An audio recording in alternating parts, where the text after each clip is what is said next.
Qildik. Ikkita kampirning qanday burishib ketardi? Bir tasavvur qilgin.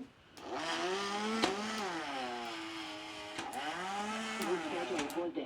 Ha. Bahoyingiz uchun minnatdorman janob Uizli. Belki janob Potterni shunda o'z vaqtida kelar edingiz. Biz adashib qoldik.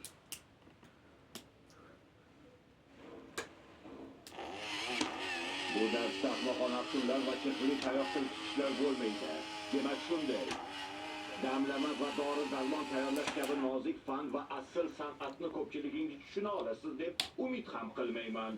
Biroq teran qobiliyat sohibi bo'lgan ayrim iqtidorlarga ongni qanday sehrlashni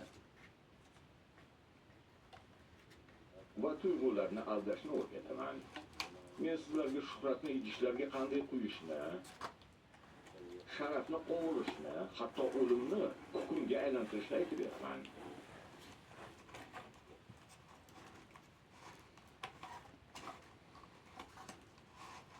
Darvoqe, sizlarning ayrimlaringiz Hogwartsga shunday yuksak iqtidor bilan kelgansizlarki, o'ziga ishongan holda hatto bunga e'tibor ham qaratmayapsiz.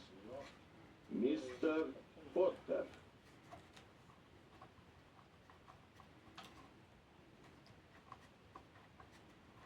Bizni yangi qahramonimiz. Aytingchi, shu odamlamasiga Bangi devoni ildizi qo'shilsa nima bo'ladi? Bilmaysiz. Nima derdik? Yana bir bor urinib ko'ramiz. Achchiq toshni qayerdan qidirgan bo'lardingiz, janob Potter? Bilmayman, sir. Arsang tosh va chaqmoq toshning farqi nimada?